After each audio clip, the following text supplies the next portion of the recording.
जय हिंद साथियों, राज क्लास में आप सबका का स्वागत है।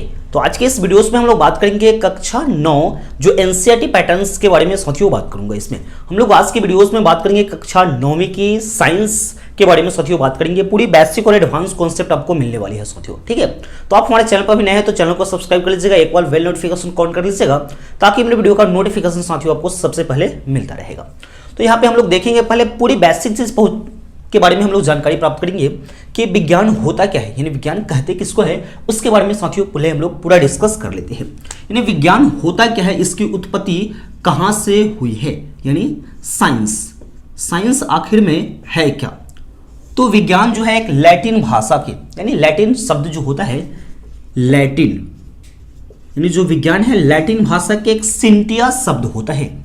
सिंटिया एक सिंटिया शब्द से बना है, लैटिन भाषा के एक सिंटिया शब्द से बना है और सिंटिया शब्द का अर्थ होता है जानना, यानी सिंटिया शब्द का जो अर्थ होता है वह जानना होता है।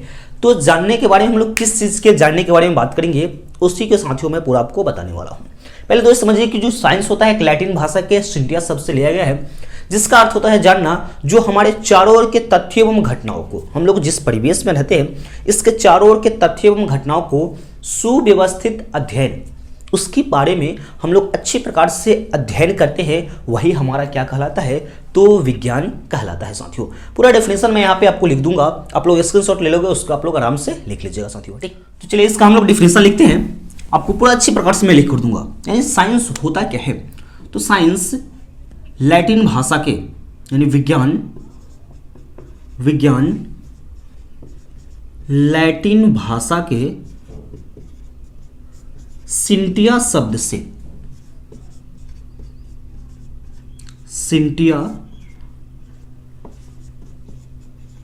से बना है जिसका अर्थ होता है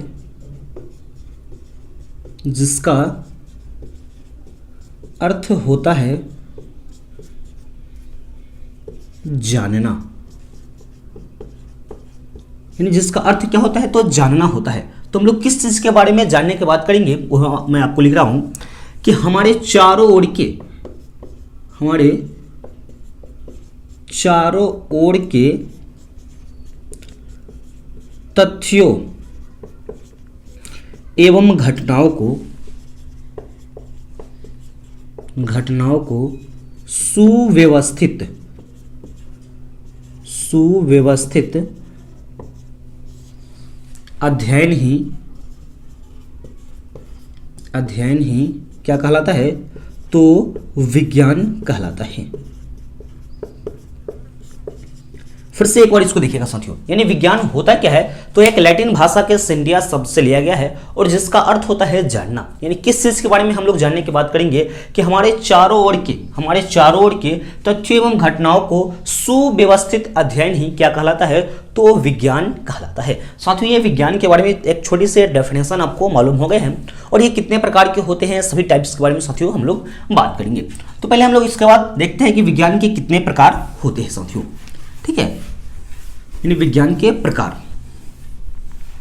यहाँ पे विज्ञान के यानी डायग्राम के अनुसार से आप समझ लीजिएगा जो साइंस है यह कितने प्रकार के होता है। तो जो साइंस है यह 3 प्रकार के होता है। पहला होता है भौतिक विज्ञान,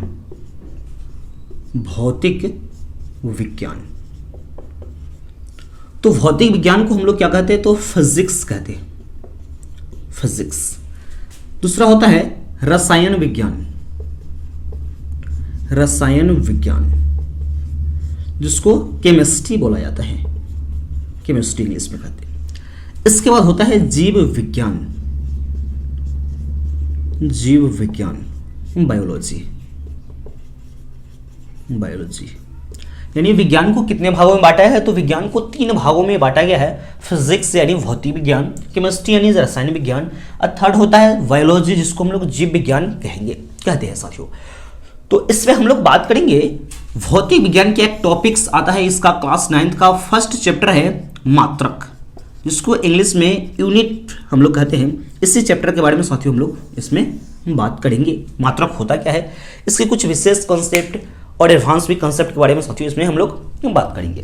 तो हम लोग भौतिक विज्ञान के बारे में पहले बात करेंगे। भौतिक विज्ञान होता क्या है, तो इसकी डेफिनेशन को आप समझ लीजिएगा। भौतिक विज्ञान होता क्या है इसके बारे में पहले समझ लीजिएगा।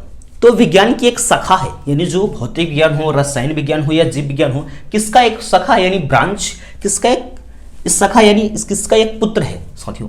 तो किसका पुत्र है, तो विज्ञान का, यानी भौतिक विज्ञान विज्ञान का एक शाखा है। तो भौतिक विज्ञान कहेंगे किसको, कहते किसको है। तो विज्ञान की वह शाखा जिसके अंतर्गत प्रकृति के सूक्ष्मतम घटनाओं, जो प्रकृति के जो सूक्ष्मतम घटना होता है उसके नियमों के बारे में जो अध्ययन हम लोग करते हैं, क्या कहलाता है, तो भौतिक विज्ञान कहलाता है। इसकी परिभाषा को हम लोग यहीं पे लिख देते हैं, यानी विज्ञान की वह शाखा, विज्ञान की वह शाखा जिसके अंतर्गत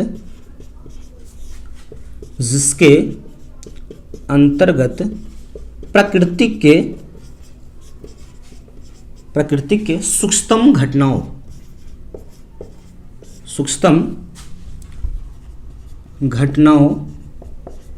तथा उसके नियमों के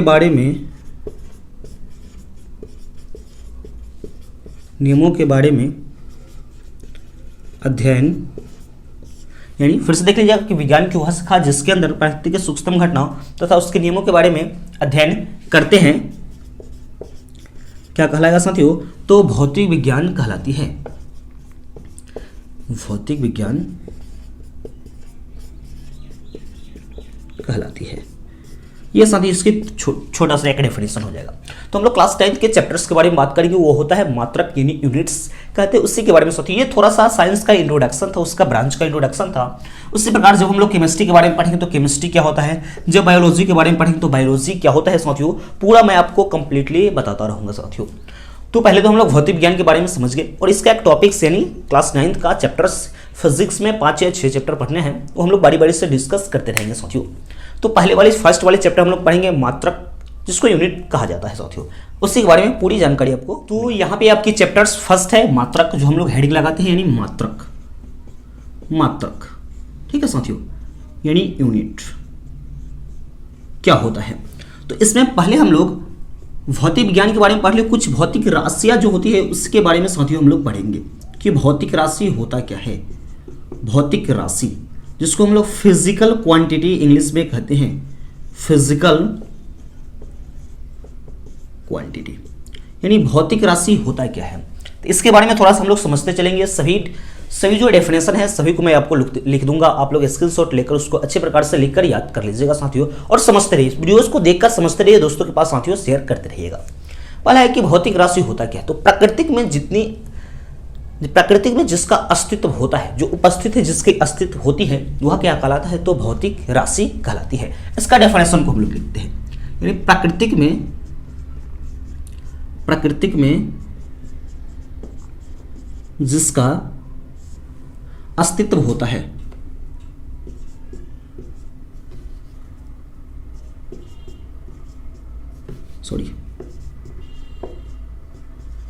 प्रकृति में जिसका अस्तित्व होता है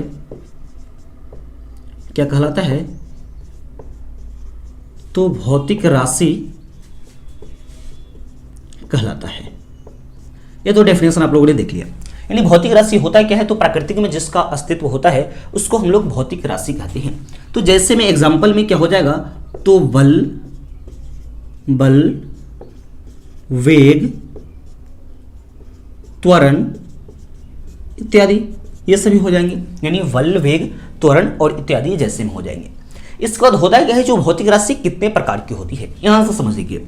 जो भौतिक राशि है, भौतिक राशि यह कितने प्रकार की होती है, तो जो भौतिक राशि है वह 2 प्रकार की होती है साथियों। पहला होता है मूल या आधारी भौतिक राशि, मूल या आधारी भौतिक राशि, जिसको हम लोग इंग्लिश में कहते हैं fundamental physical quantity, fundamental physical quantity, इसका इंग्लिश नाम है। दूसरा होता है व्युत्पन्न भौतिक राशि, व्युत्पन्न भौतिक राशि। इसका डिराइव्ड फिजिकल क्वांटिटी। चलिए साथियों, यहां पे समझ लेंगे जो भौतिक राशि होती है वह कितने प्रकार की होती है। तो भौतिक राशि दो प्रकार की होती है। पहला होता है मूल्य या आधारित भौतिक राशि, जिसको हम लोग फंडामेंटल फिजिकल क्वांटिटी कहते हैं। दूसरा होता है व्युत्पन्न भौतिक राशि, जिसको हम लोग डिराइव्ड फिजिकल क्वांटिटी कहते हैं।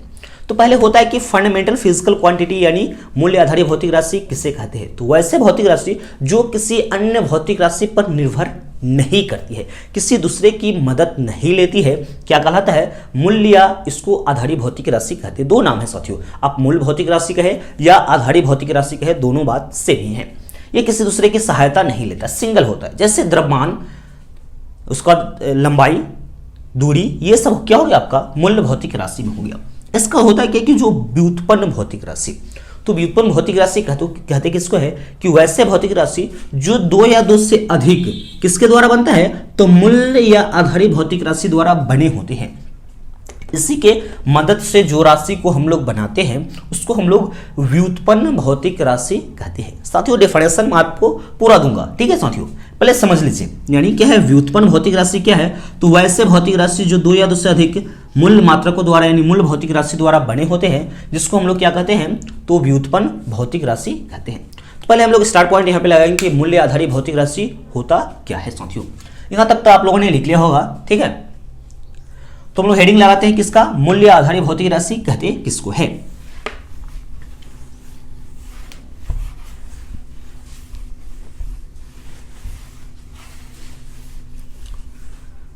चलिए स्टार्ट पॉइंट में यहां पे हम लोग लगाते हैं मूल्य या आधारित भौतिक राशि।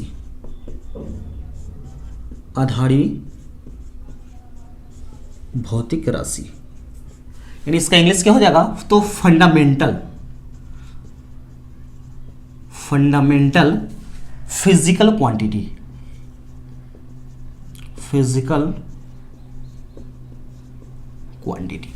यानी मूल्य आधारित भौतिक राशि क्या है, किसे कहते हैं, इसी के बारे में साथियों। तो इसका डिफरेंशियल तो मैंने आपको समझा दिया कि वैसे भौतिक राशि जो किसी अन्य भौतिक राशि पर निर्भर नहीं करती है उसको हम लोग क्या कहते हैं, तो मूल्य आधारित भौतिक राशि कहते हैं। तो इसका क्या हो जाएगा कि वैसे भौतिक राशि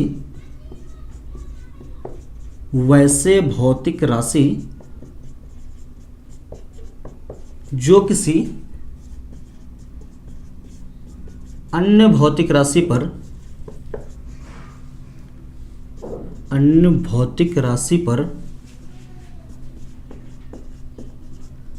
निर्भर नहीं करती है उसे मूल भौतिक राशि कहते हैं। मूल भौतिक राशि कहते हैं, ये तो देख लिया साथियों। यानी वैसे भौतिक राशि जो किसी अन्य भौतिक राशि पर निर्भर नहीं करती है मूल भौतिक राशि कहलाती है। जैसे में हो जाएगा हमारे पास जो द्रव्यमान होता है, यानी इसका द्रव्यमान, ताप, लंबाई, दूरी यानी लंबाई, कुछ भी लीजिए, लंबाई क्या हो जाएगा ETC, ठीक है। मूल भौतिक राशि समझ के इस पर होता है कि व्युत्पन्न भौतिक राशि 2 नंबर में क्या होता है, यानी व्युत्पन्न भौतिक राशि। ये तो साथियों आप लोगों ने समझ लिया है, सिर्फ आपको लिखना है व्युत्पन्न भौतिक राशि, जिसको हम लोग डिराइव्ड फिजिकल क्वांटिटी कहते हैं। Derived physical quantity, derived physical quantity. तो क्या होता है कि वैसे मात्रक यानी वैसे भौतिक राशि जो 2 या 2 से अधिक मूल भौतिक राशि द्वारा बने होते हैं, यानी वैसे भौतिक राशि, चाहे वैसे भौतिक राशि जो 2 या 2 से अधिक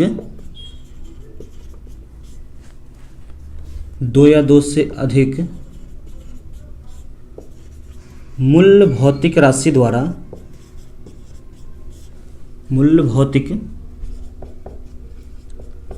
द्वारा बने होते हैं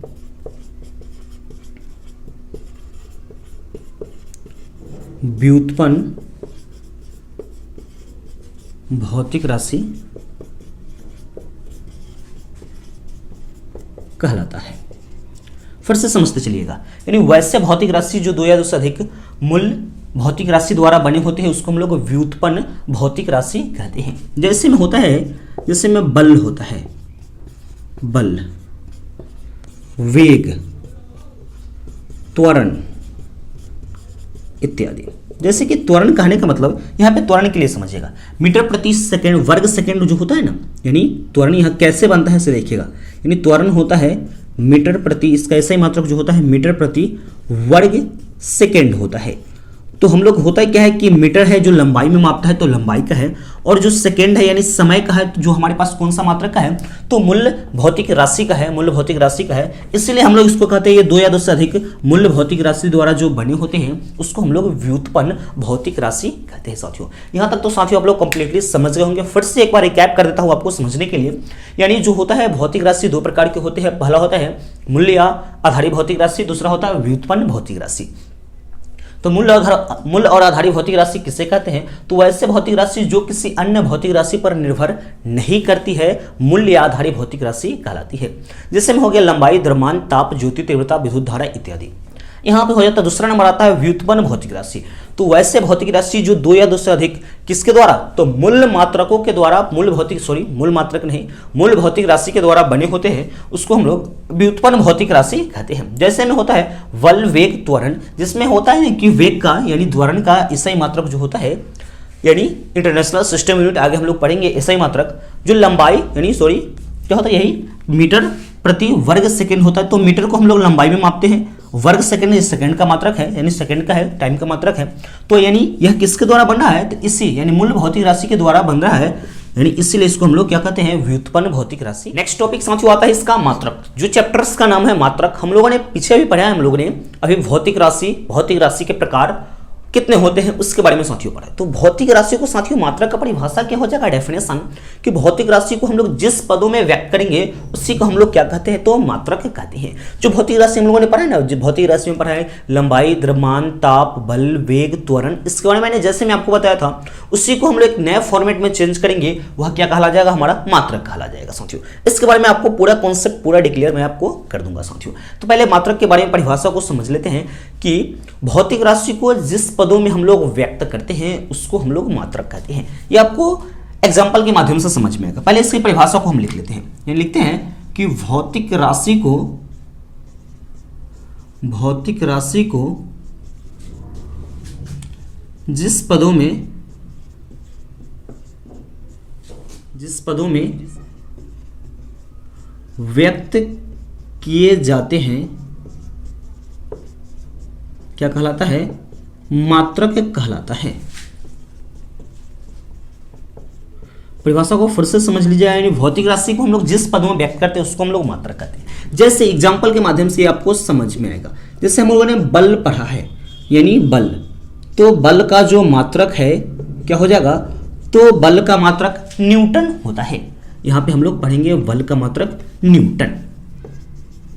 और जो समय है, समय का मात्रक क्या होता है, तो समय का मात्रक सेकेंड होता है। और लंबाई का मात्रक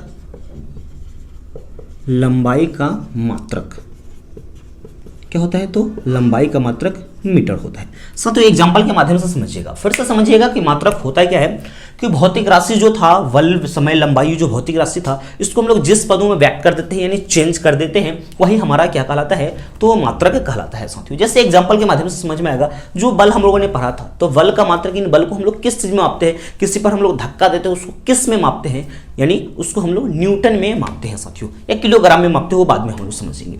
इसका जो समय होता है, समय हम लोग करते हैं जब समय 4 या 5 बजता है तो एक सेकंड जो एक बार कंबाइन होता है, जुड़ता है, तो मिनट बनता है और मिनट से सेकंड बनता है। तो उसका सबसे छोटा यूनिट को लिया जाता है, सबसे छोटे वाले पद से स्टार्ट किया जाता है, वही हमारा क्या कहलाता है, उसका मात्रक कहलाता है। इसका होता है लंबाई, जो यहाँ से होता है ना, यहाँ से आपके मानते हैं किसी डिस्टेंस यानी आपके घर से स्कूल की दूरी यानी उसकी लंबाई 10 किलोमीटर है यानी जो है, तो उसको हम लोग पहले सबसे छोटा यूनिट जो मीटर होता है उसमें हम लोग इसको माप लेते हैं साथियों। मात्रक के बारे में आपको साथियों पूरी कंप्लीटली समझ में आ गया है। अब इसमें हम लोग समझते हैं कि मात्रक होता कितने प्रकार के होता है, जो मात्रक है वह कितने प्रकार के होते हैं, कौन कौन से मात्रक होते हैं, उसके बारे में हम लोग समझेंगे। तो जो मात्रक होता है साथियों, मात्रक भी है ना, मात्रक भी 2 ही प्रकार के होते हैं। जो हम लोगों ने भौतिक राशि में पढ़ा है सेम चीज वही पढ़ेंगे मात्रक में भी। तो मात्रक 2 प्रकार के होता है। पहला जो मात्रक होता है साथियों, यानी मात्रक तो 2 प्रकार के होता है। पहला जो मात्रक होता है उसको हम लोग मूल मात्रक कहते हैं। मूल या आधारी मात्रक यानी मूल मात्रक, इसको हम फंडामेंटल यूनिट्स कहते हैं। दूसरा होता है, यहां लिख देते हैं फंडामेंटल यूनिट, फंडामेंटल यूनिट। दूसरा होता है वही व्युत्पन्न मात्रक, व्युत्पन्न मात्रक, जिसको डिराइव्ड यूनिट कहते हैं, डिराइव्ड यूनिट। ठीक है साथियों, यानी आपसे पूछा जाए कि मात्रक कितने प्रकार के होते हैं, तो मात्रक भी 2 प्रकार के होते हैं। यहां से क्वेश्चन आपको बनते हैं, आपसे क्वेश्चन पूछा जाए कि भौतिक राशि कितने प्रकार की होती है, तो भौतिक राशि 2 प्रकार की होती है। और मात्रक कितने प्रकार की होती है, तो मात्रक भी साथियों 2 ही प्रकार की होती है। उसका नाम सिर्फ, यानी जो राशि था उसमें मात्रक लगा देंगे, मात्रक का परिभाषा हो जाएगा, यानी मूल मात्रक। और दूसरा होता है व्युत्पन्न मात्रक। तो हम लोग पहले पढ़ेंगे कि मूल मात्रक होता क्या है और इसकी संख्या होती है कि क्या होती है, उसके बारे में साथियों पहले हम लोग इसको पढ़ेंगे। तो वही परिभाषा आपका सेम हो जाएगा, यानी मूल मात्रक कहते हैं कि इसको पहले हम लोग हेडिंग को लगाते हैं, मूल मात्रक क्या होता है। स्टार्ट पॉइंट में हम लोग लगाते हैं कि मूल मात्रक, मूल मात्रक यानी मूल मात्रक का इंग्लिश वही हम लोग बता दिया, फंडामेंटल, फंडामेंटल यूनिट। यानी मूल मात्रक होता क्या है साथियों, तो वैसे मात्रक जो किसी अन्य मात्रक पर निर्भर नहीं करते हैं, यानी मात्रक लेते हैं जो भौतिक राशि में हम लोग परिभाषा पढ़ा था, से मात्रक में परिभाषा उसी चीज को लिखना है, जहां जहां पे भौतिक राशि था वहां पे हम लोग मात्रक लिख देंगे। परिभाषा को पहले लिखते हैं हम लोग, उसके बाद एग्जाम्पल के माध्यम से हमको पूरा समझ में आएगा। जैसे वैसे मात्रक, वैसे मात्रक जो किसी अन्य मात्रक पर निर्भर नहीं करता है, मूल मात्रक कहलाता है। ठीक है साथियों, यानी मूल मात्रक क्या है, तो वैसे मात्रक जो किसी दूसरे मात्रक पर निर्भर नहीं करता है, किसी दूसरे के मदद लेकर वह नहीं बनता है, उसको हम लोग मूल मात्रक कहते हैं। और साथियों यहाँ पे जो होता है मूल मात्राओं की जो संख्या होती है वह 7 होती है। यहाँ पे हम लोग लिख लेंगे, उसको हम लोग पूरा आपको डिफाइन कर दूंगा, यानी लिखेंगे मूल मात्रक की संख्या कितनी होती है, तो 7 होती है। ठीक है साथियों, यानी जो मूल मात्रक की संख्या 7 होती है, कौन कौन सी होती है, उसकी क्या क्या मात्रक होती है, वह उसको हम लोग समझेंगे। तो पहला होता है साथियों लंबाई, लंबाई, द्रव्यमान, समय, ताप, विद्युत धारा, पदार्थ की मात्रा। कितना हो गया, 1 2 3 4 5 6, यानी लंबाई, द्रव्यमान, ताप, विद्युत धारा, पदार्थ की मात्रा। इसका होता है ज्योति तीव्रता, ज्योति तीव्रता।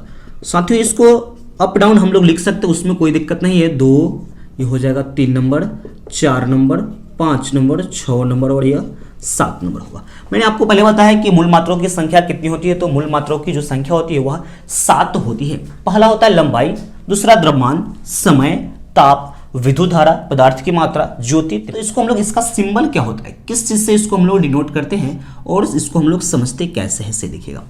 जो लंबाई है, लंबाई को हम लोग मीटर में मापते हैं, जिसको m से डिनोट हम लोग करते हैं। इसका जो द्रव्यमान होता है, जो द्रव्यमान को किलोग्राम में जो भार होता है वही ना द्रव्यमान है, भार 10 केजी, 5 केजी, तो केजी में हम लोग उसको मापते हैं, तो केजी द्रव्यमान। समय को हम लोग सेकंड में मापते हैं, तो एस से डिनोट करेंगे। ताप को साथियों केल्विन में होता है, तो हम लोग के से डिनोट करेंगे। यहाँ हम लोग केल्विन लिख सकते हैं, केल्विन। ठीक है। विद्युत धारा को एम्पियर में मापते हैं, तो उसका मात्रक ए से हम लोग लेते हैं एम्पियर, ए एम्पियर, एम्पियर। इसका जो पदार्थ की मात्रा होता है, पदार्थ की मात्रा, इसको मोल, तो MOL से इसको लेते हैं। ज्योति तीव्रता को कैंडेला से, कैंडेला यानी इसको हम लोग CD लेते हैं, ज्योति तीव्रता को हम लोग शॉर्ट में CD से कहते हैं। तो साथियों फिर से समझ लीजिएगा, जो मूल मात्राओं की संख्या 7 होती है, कौन कौन सी होती है? लंबाई, द्रव्यमान, समय, ताप, विद्युत धारा, पदार्थ की मात्रा, ज्योति तीव्रता। ये अप डाउन हो सकते हैं, इधर उधर करके हम लोग लिख सकते, कोई दिक्कत नहीं है। और यहाँ जो होता है ये चीज आपको बेसिक चीज है, किसी फॉर्मूला को डिराइव करने के लिए, किसी फॉर्मूला को समझने के लिए, किसी चीज को समझने के लिए 7 जो मात्रक है आपको याद होना बहुत जरूरी है साथियों। पहला होता है लंबाई, जो हम लोग मीटर में मापते हैं, द्रव्यमान को किलोग्राम में, समय को सेकंड में, और यहाँ पे ताप को केल्विन में के, विद्युत धारा को एम्पियर यानी A से डिनोट करते हैं, पदार्थ की मात्रा को मोल से MOL से डिनोट करते हैं, ज्योति तीव्रता जो कैंडेला होता है जिसको हम लोग CD से डिनोट करते हैं साथियों। ये चीज आपको साथियों अच्छी प्रकार से याद हो जानी चाहिए, जिससे आगे की पढ़ाई में आपको ज्यादा हेल्प में मिल सकता है साथियों। तो ये तो आप लोगों ने समझ लिया कि मूल मात्रक किसे कहते हैं, ये चीज आप लोगों ने समझ लिया। इसके बाद हम लोग समझेंगे कि जो व्युत्पन्न मात्रक होता क्या है, वह किस प्रकार का होता है, कैसे उसको हम लोग करते हैं, डिराइव करते हैं, उसके बारे में साथियों हम लोग बात कर लेते हैं। दूसरा स्टार्ट पॉइंट हम लोग लाएंगे कि व्युत्पन्न मात्रक क्या है। स्टार्ट पॉइंट हमारे पास आ गया व्युत्पन्न मात्रक, यानी जिसको हम लोग डिराइव्ड यूनिट। तो साथियों व्युत्पन्न मात्रक क्या है? तो वैसे मात्रक यानी जो 2 या 2 से अधिक मूल मात्रकों द्वारा बने होते हैं। परिभाषा को पहले लिख लेते हैं, यानी वैसे मात्रक जो 2 या 2 से अधिक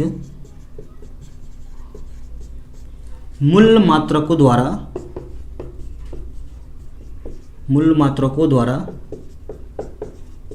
बने होते हैं, क्या हो जाएगा? व्युत्पन्न मात्रक कहलाता है। फिर से देख लेंगे, यानी व्युत्पन्न मात्रक क्या है? तो वैसे मात्रक जो 2 या से अधिक मूल मात्रकों द्वारा बने होते हैं या बनते हैं, कौन सा मात्रक कहलाता है? तो व्युत्पन्न मात्रक साथियों कहलाता है। तो इसके बारे में, इसके जैसे के बारे में हम लोग देखते चलेंगे किस प्रकार से हम लोग इसको लिखेंगे।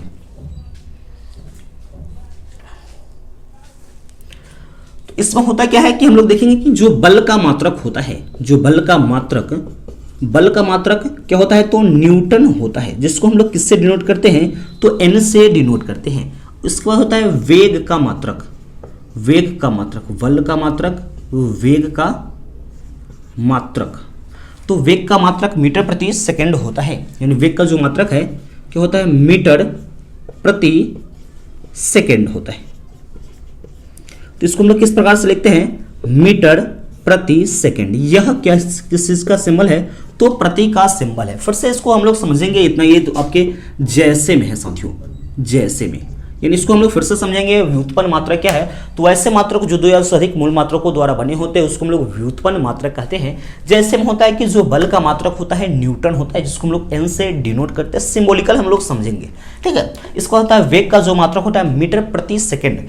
तो इस तरह से हम लोग लिखते हैं मीटर प्रति सेकेंड, इस तरह से। ये जो सिंबल है प्रति का है, या इसको हम लोग दूसरा फॉर्मेट में क्या लिख सकते हैं? जैसे कि देखिएगा साथियों, मीटर प्रति सेकंड कैसे, यानी इसका मतलब है कि यही ना लिखा हुआ है मीटर प्रति सेकंड, वो इस वाले को ऊपर ले जाएंगे तो इसका पावर माइनस हो जाएगा। तो इस प्रकार से भी हम इसको लिख सकते हैं, मीटर प्रति सेकंड लिख सकते हैं साथियों। ये चीज आपको साथियों कंप्लीटली समझ में आ गया है। इसके बाद हम लोग पढ़ेंगे मात्रकों की पद्धति, यानी उसकी किस पद्धति में, जैसे कि जो मात्रक हुआ, 2 मात्रक हुए, तो इसको यानी हर एक देश का कोई अलग अलग मात्रक होता है, तो बहुत सारे समस्याएं होने लगी। किसी चीज को बेचने के लिए, किसी दूसरे देश में बेचने के लिए बहुत समस्याएं होने लगी। कहीं पे किलोग्राम में बिकने लगा, कहीं पे पाउंड में बिकने लगा। किसी चीज को मापने के लिए, किसी वस्तु को मापने के लिए, किसी वस्तु को हम लोग बेचते हैं किसी दूसरे देश के साथ है, तो कुछ उसका रेट अलग अलग हो जाता है, वहाँ का जो मापन होता है वो अलग अलग चीज होता है। तो साथियों इसी चीज के बारे में पहले देख लेंगे। और वह जो मात्रक हुआ, तो क्योंकि अलग अलग देश में जब किसी सामान को बेचा जाएगा, किसी सामान को हो, तो सब अपने देश के यूनिट के अनुसार अपने मात्रक जो उसका अपना हुआ, किलोग्राम को वह कहाँ किस चीज में वहां पे मापता है, किसी दूसरी चीज को वह किस चीज में मापता है, मीटर को किस चीज में मापता है, या समय को वह किस चीज में मापता है। तो सभी की बहुत सारी समस्याएं होने लगती साथियों। तो इसके बाद एक बहुत सारे बोर्ड कमेटियों ने, इंटरनेशनल जितना साइंटिस्ट थे, इंटरनेशनल साइंटिस्ट, अंतर्राष्ट्रीय जो वैज्ञानिक थे, वो सभी ने एक बैठक किए थे, जिसमें सभी के कंक्लूजन से एक नए मात्रक का निर्धारण किया गया, जिसको हम लोग एसआई मात्रक के नाम से जानते हैं साथियों। जो हम लोग पढ़ते हैं कि बल का एसआई मात्रक न्यूटन होता है, तो न्यूटन होता है साथियों। ये सभी देश के जो वैज्ञानिक है वो सभी ने अपने बैठक के कंक्लूजन में उसका वैल्यू निकाला था साथियों, ठीक है, बताए थे। तो साथियों उसी के बारे में पहले हम लोग पढ़ लेंगे मात्रकों की पद्धति, उसका डिफाइन हम लोग करते चलेंगे, बहुत सारी चीजें आपको सीखने को मिलेगा साथियों। तो चलिए हम लोग पहले लेते हैं कि मात्रकों की पद्धति क्या क्या होता है। मात्रकों की पद्धति किस किस चीज में किस चीज को मापा जाता है, उसके बारे में साथियों हम लोग पहले समझेंगे। तो साथियों यहाँ पे होता है, हेडिंग लगाते हैं मात्रकों की पद्धति, यानी ये आपका हेडिंग लग गया मात्रकों की पद्धति। तो मात्रकों की पद्धति 3 प्रकार से होता है साथियों। पहला होता है एमकेएस सिस्टम, यानी मात्रकों की एमकेएस सिस्टम। तो साथियों पहले इसको हम लोग समझ लेंगे। एमकेएस सिस्टम कहने का मतलब कि इसमें 3 चीज को ही मापा जाता है, यानी दूरी को पहले होता है, यानी इसमें 3 चीज को मापा जाता है, दूरी को, द्रव्यमान को और समय को। जितना भी मात्रक के बारे में हम लोग पढ़ेंगे उसमें 3 ही चीज को जनरली आपको मापा जाता है। तो जैसे कि सीजीएस सिस्टम होता है, एमकेएस सिस्टम होता है, एफईएस सिस्टम होता है, तो किस प्रकार से किस में हम लोग मापते हैं, तो 3 ही चीज को हम लोग हर एक टाइप से मापते हैं। तो एमकेएस सिस्टम होता क्या है कि इस माप पद्धति के अंतर्गत दूरी को किसमें, एम किसका मात्रक है तो मीटर में, द्रव्यमान को किलोग्राम में, केजी में, और समय को सेकेंड में साथियों हम लोग क्या करते हैं तो मापते हैं। यानी फिर से समझ लीजिएगा कि इस माप पद्धति के अंतर्गत दूरी को मीटर में, द्रव्यमान को किलोग्राम में तथा समय को सेकंड में मापा जाता है। 3 ही चीज को हम लोग मापेंगे, दूरी को, द्रव्यमान को और समय को, क्योंकि सबसे ज्यादा इसी चीज की जरूरत पड़ी थी उस समय, इसीलिए इस तीनों चीज को मापा जाता है। इससे ही सभी चीज का कंक्लूजन निकल जाता है साथियों। तो इसकी परिभाषा को हम लोग लिखते चलेंगे। यानी पहला है एमकेएस सिस्टम क्या है, तो परिभाषा लिखते चलिएगा कि इस माप पद्धति के अंतर्गत, इस माप पद्धति के अंतर्गत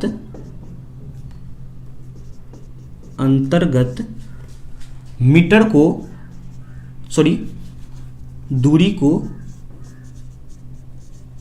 दूरी को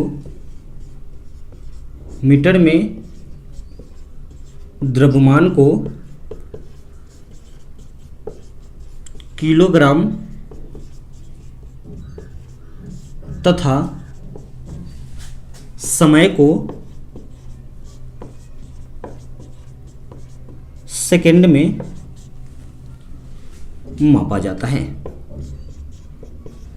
इसको हम लोगों ने देख लिया। दूसरा इसका एक मात्रक होता है सीजीएस सिस्टम। सीजीएस पहले डेफिनेशन को लिख देता हूं, उसके बाद आप पूरा समझ जाइएगा साथियों। सीजीएस सिस्टम तो लिखते हैं इस माप पद्धति के अंतर्गत, इस माप पद्धति के अंतर्गत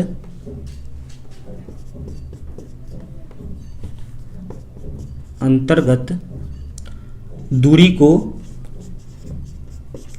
कथी मापेंगे, सी से सेंटीमीटर, दूरी को सेंटीमीटर, द्रव्यमान को जी से ग्राम, द्रव्यमान को ग्राम तथा समय को सेकंड में मापा जाता है। और इसके बाद एक लास्ट आता है एफपीएस सिस्टम। एफपीएस सिस्टम क्या हो जाएगा, तो इस माप पद्धति के अंतर्गत, पहले इस दोनों को समझ लीजिए, उसके बाद एफपीएस सिस्टम को समझेंगे। तो एमकेएस सिस्टम क्या है, मैं आपको पहले ही बोला हूं कि दूरी को, उसका द्रव्यमान को, इसके बाद समय को हम लोग मापते हैं। तो एमकेएस सिस्टम क्या है, तो इस माप पद्धति के अंतर्गत दूरी को मीटर में, द्रव्यमान को किलोग्राम में तथा समय जो होता है उसको हम लोग सेकंड में मापा जाता है, यानी मापते हैं। एमकेएस सिस्टम कहलाता है। आपसे पूछा जाएगा कि what is the MKS system, यानी एमकेएस सिस्टम क्या होता है, एमकेएस मात्रक क्या है, तो क्या बोलिएगा आप लोग परिभाषा में कि इस माप पद्धति के अंतर्गत दूरी को मीटर में, द्रव्यमान को किलोग्राम तथा समय को सेकंड में मापा जाता है। एमकेएस सिस्टम या एमकेएस मात्रक कहते हैं। दूसरा होता है सीजीएस सिस्टम यानी सीजीएस मात्रक। तो इस माप पद्धति के अंतर्गत दूरी को सेंटीमीटर में, द्रव्यमान को ग्राम में तथा समय को सेकंड में मापा जाता है साथियों।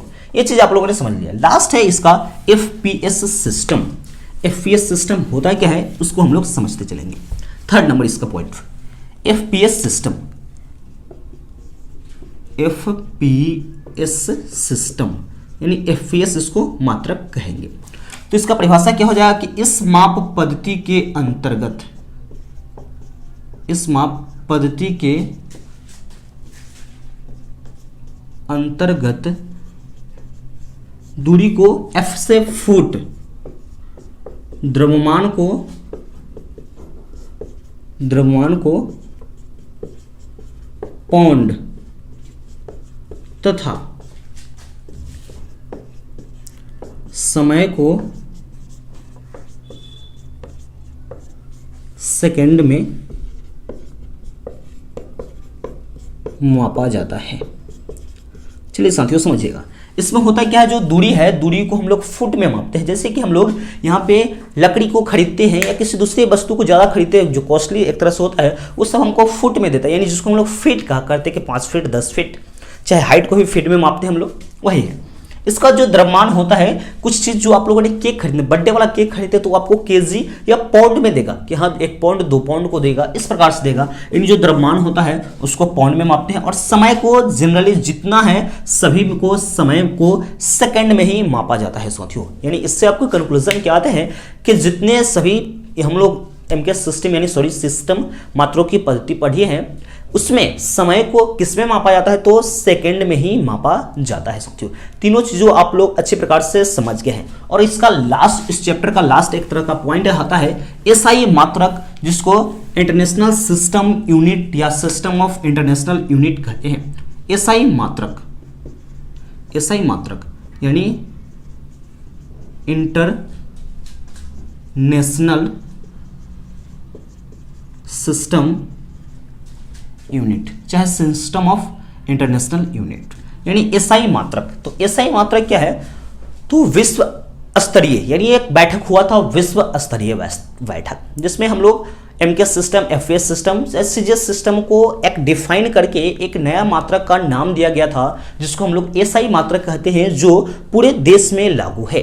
पूरे देश में इस चीज के हमारे सामान को एक्सपोर्ट इंपोर्ट या किसी दूसरे वस्तु को हम लोग मापते हैं, किसी दूसरे चीज को मापते हैं, जो वगैरह वगैरह है, सबको हम लोग एसआई मात्रक का फॉर्मेट में मापते हैं। ठीक है साथियों, इसी के बारे में हम लोग पढ़ेंगे साथियों। इसका परिभाषा हम लोग देखते चलेंगे, परिभाषा होता क्या है। इसका परिभाषा हो जाए कि भौतिक राशि को मापने के लिए विश्व स्तर पर, लिखते चलते हैं, यानी भौतिक राशि को मापने के लिए विश्व स्तर पर, यानी पूरे देश के वैज्ञानिकों के द्वारा विश्व स्तर पर एक मात्रक निर्धारित किए जाते हैं, एक मात्रक निर्धारित किए जाते हैं, जिसे एसआई मात्रक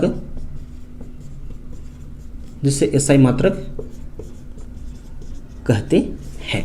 इसको देख लीजिएगा, यानी एसआई मात्रक क्या है कि भौतिक राशि को मापने के लिए विश्व स्तर पर सभी देशों के वैज्ञानिकों के द्वारा कंक्लूजन से निकाला गया कि किस वस्तु को किस फॉर्मेट में हम लोग मापेंगे, उसी चीज के बारे में साथ ही परिभाषा है। यानी विश्व स्तर पर, यानी भौतिक राशि को मापने के लिए विश्व स्तर पर एक मात्रक निर्धारित किए जाते हैं, जिसको हम लोग एसआई मात्रक कहते हैं। एक और पॉइंट है जो आपको जानना बहुत जरूरी है साथियों, बहुत टॉपिक शॉर्ट वाइज है, उसको मैं आपको अच्छी प्रकार से, इंपॉर्टेंट टॉपिक है साथियों। ये उपसर्ग है, कुछ नाम है, उसका मान है और उसको संकेत में हम लोग किस प्रकार से करते हैं। जिससे पहला होता है गीगा, यानी गीगा, 1 गीगा का मतलब 10 के पावर 9 होता है, इसका संकेत जी होता है। इसके बाद होता है कि मेगा, मेगा का 10 के पावर 6, यानी सॉरी ये 10 के पावर 9 है, मेगा को 10 के पावर 6, इसको एम से डिनोट करते हैं। किलोग्राम, यानी किलो जो है तो 10 के पावर 3 से डिनोट करते हैं इसको, इसका मान 10 के पावर 3 होता है, संकेत इसको क्यों होता है। इसका होता है मिली, मिली को 10 के पावर -3, जो 10 के पावर -3 है उसको हम लोग मिली कहेंगे, इसका संकेत स्मॉल एम है। इसके बाद है माइक्रो 10 के पावर -6, इसका है इस तरह से जो म्यू टाइप में होता है, जो यू लिखाते हैं ना, कर्सिव यू भी लिख दीजिएगा तो एक म्यू, इसको हम लोग संकेत में म्यू कहते हैं। इसके बाद नैनो यानी 10 के पावर -9 इसका मान होता है, उसको हम लोग एन छोटा वाला एन से डिनोट करते हैं नैनो। इसके बाद है कि पीको यानी 10 के पावर -12 यानी इसको हम लोग पी से डिनोट करते हैं साथियों। अगर जी यहाँ पे होता है कि रहेगा कि 1 किलोग्राम, तो 1 किलोग्राम यानी 1 किलोग्राम को क्या लिख सकते हैं, 10 के पावर कितना 3 यानी 10 के पावर 3 लिख सकते हैं। 1 केजी में इतना ग्राम, 1 किलोग्राम और 10 के पावर 3। अगर ये कहेगा कि 2 केजी में कितना ग्राम होता है, तो क्या हो जाएगा 2 गुना 10 के पावर कितना हो जाएगा, तो 3 ग्राम। इस तरह से आपके क्वेश्चंस भी रहेंगे, लेकिन उतना इंपॉर्टेंट नहीं है ये चीज, ये वैल्यू आपको जानना इंपॉर्टेंट है। आपको कहा है कि किलो को किस प्रकार से, तो 10 के पावर n यानी कहा है कि एक मेगा में क्या होता है, तो 10 के पावर 6, 1 गीगा 10 के पावर 9, 1 माइक्रो 10 के पावर -6, 1 नैनो 10 के पावर -9, 1 पिको 10 के पावर -12, 1 मिली यानी 10 के पावर -3। ये चीज आपको साथियों याद होनी है आगे की क्लास के लिए, आगे की समझने के लिए आपको बहुत ही इंपॉर्टेंट टॉपिक्स है साथियों। ठीक है, इसको अच्छे प्रकार से आप लोग स्क्रीनशॉट लेकर लिख लीजिएगा साथियों। ठीक है, यह वीडियोस कैसा लगा है जरूर कमेंट सेक्शन में कमेंट करके बताइएगा। इस वीडियो को सभी दोस्तों के पास साथियों जरूर से जरूर शेयर कीजिएगा, क्योंकि क्लास 9th की जो आपके स्टूडेंट आपके दोस्त जो क्लास 9th की प्रिपरेशन कर रहे हैं, उसके लिए इस चैनल पर सीरीज वाइज साइंस और मैथ्स की लगातार वीडियोस आपको अब मिलती रहेगी साथियों। ठीक है, वीडियोस को सभी दोस्तों के पास जरूर से जरूर शेयर कीजिएगा। ठीक है, तो मिलते हैं नेक्स्ट वीडियो में, तब तक के लिए जय हिंद।